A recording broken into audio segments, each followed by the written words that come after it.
Hello, Professor. This is our presentation about behavior management strategies.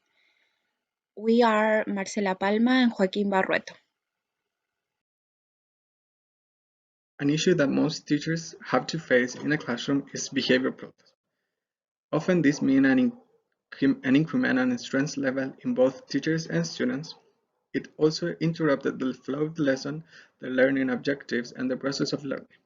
It can also cause to reduce students' participation as often the behavior cannot be controlled. Some of these issues that are listed here are the most common that we have found in our different practicums. For example, lateness, inappropriate use of mobile phones, side conversation, disregard for deadlines, grade robbing, snipping remarks, and cheating are behaviors that are at the top of the list and we've found in many different students. Such behavior problems can be caused when students are engaged in problematic behaviors because of health problems, personal or family issues, adjustment or developmental issues, or general academic difficulties. But they can also be caused by uncivil behaviors that are inadvertently facilitated by the instructor or the teacher. However, we need to consider that all educative community influence on students' behavior, and we should not only focus on accomplish the curriculum, but also to take into account the students' concern, distress, and parent behavior. Effective teaching with low levels of disruptive behavior require planning and consistency. Factors which have been found to contribute to these outcomes are the following ones. 1. Clear, simple rules and expectations. 2. Predictability of events and activities through establishing routines, information, and signals about content, duration, and consequences for activities. 3. Frequent use of verbal and non-verbal praise. 4. All students need to have the required entry skills and ability to successfully engage in assigned activities.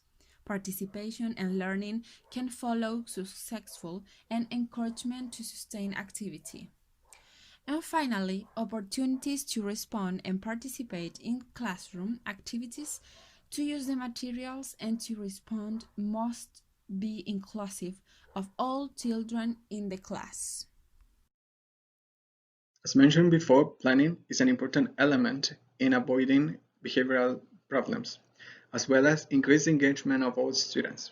So there are several elements that we should consider, like sitting arrangement, how effectively we provide instructions, uh, the way in which activities are sequenced, for example, from the lower cognitive demand to a greater cognitive demand, the time we allow students from one activity to the other, and how well we include our students interested in the development of the lesson.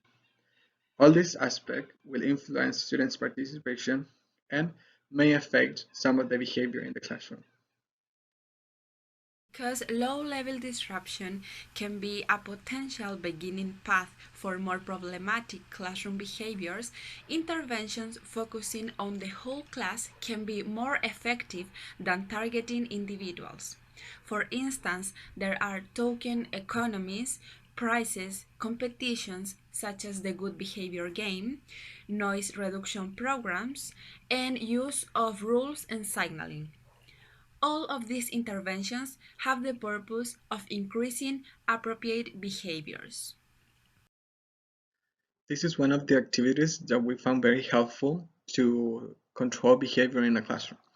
Token economies are a system which use points or tokens that can be traded for access to a variety of rewards, including activities or inexpensive items. These have been used effectively to manage behavior in a classroom. Because the token system takes time to set up and run, one simple variation is to use token as tickets in a class lotto. In this way, academic or social behavior that complies with posted criteria is rewarded with a ticket on which the teacher writes the child's name. This ticket is handed to the child and a specific descriptive praise is given simultaneously. Then the child places the ticket in a bag or a box at the end of the session or the school day. After that, there is a draw for a mystery prize. Then children can later learn that the more tickets they earn, the greater the chance of winning is. It is important to vary the prices because this keeps them motivated to participate. One option is to have a lucky dip with a range of inexpensive mystery prizes such as pencil, fancy rubbers, small boxes, or decorative stickers. This game involves establishing a small number of explicit rules which set out positive behavior expectations. For instance, respect others. And one example could be look at the teacher during instructions. Number two, solve problems in a responsible manner. And one example could be consider others' feelings. And number three, manage yourself. And one example could be talk only when it's okay to talk. To carry out this game, the class can be divided into teams and team points are given for rule complaints. Personally, I have applied this game during my practicum experience and I could notice an improvement on students' behaviors patterns. I would suggest employ this game during an entire semester or year in order to observe the difference and the improvements between the first day this game is applied and the last day. Noise is one of the biggest issues teacher has to face in a classroom, and I think this device can be really helpful. Um, and using the jacket tracker, the teacher can set a decibel level, and the device signals the noise via green when it's an okay, yellow when the volume is a little over the limit, and red when it's far too high. Rewards for compliance can be based on keeping the green line on for a required time or by limiting the number of yellow and red light signals to less than a set number.